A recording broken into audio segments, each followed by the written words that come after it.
Warga pasamuan salah kapasrahake marang iblis atas asmane Gusti Yesus.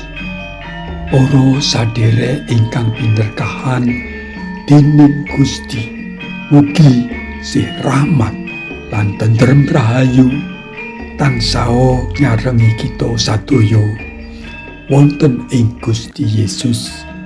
Amin. Para sadherek kinasih, judul renungan wanci iki nyoto pangandikane Rasul Paulus.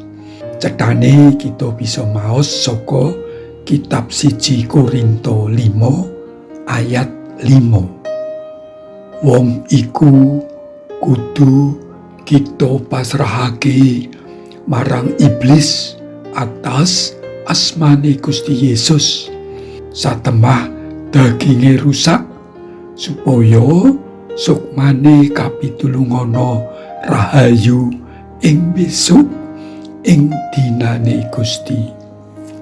Kenapa Paulus ngandika mangkono? Awit Paulus mireng manawa ana warga pasamuan ing Korinta kang tumindak jember, yaiku laku bidang utawa jino.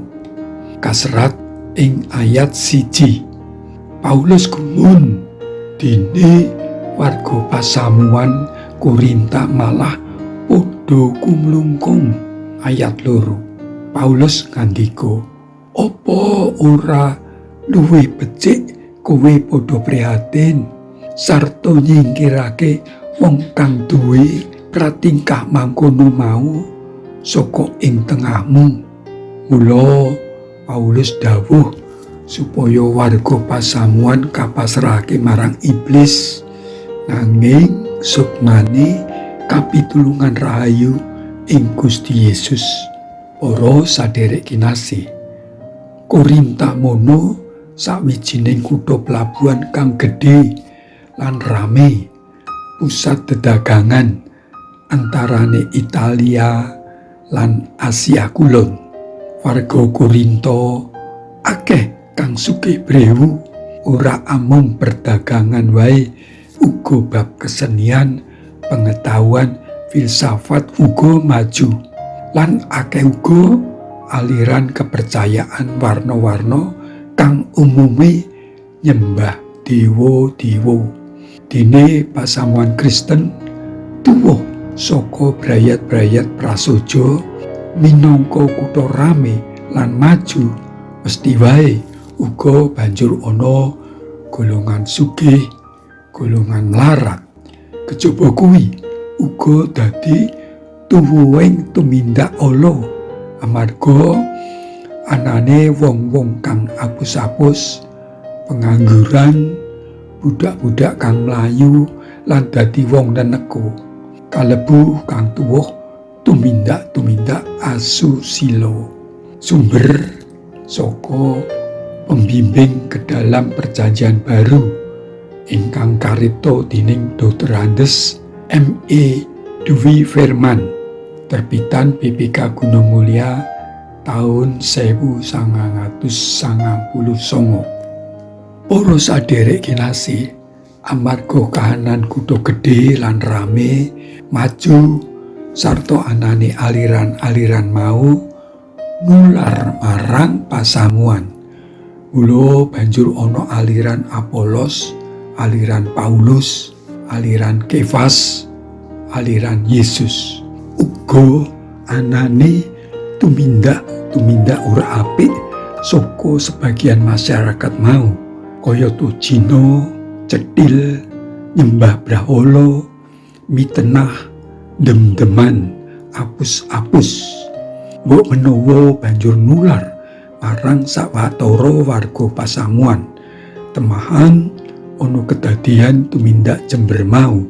Paulus ngilingake ing ayat 11, "Kuwi aja nganti srawung karo wong kang sanadyan ngaku sadulur, nyatane laku Cina, cetil, nyembah brahala, gawene mitenah, seneng mendem utawa tukang ngapusi."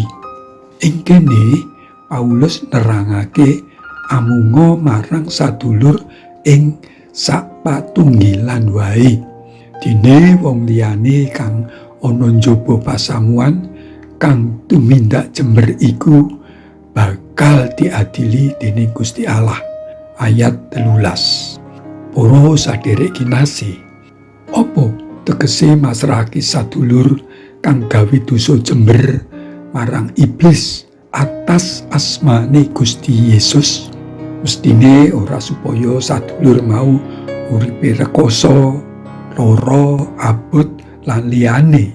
Yen mangkono kuwi klebu ipat-ipat mengutuk. Kuwi ora dikersakake Gusti, nanging kanthi pandonga supaya uwal saka godhaning setan iblis lan mratobat urip luwih cedhak marang Gusti.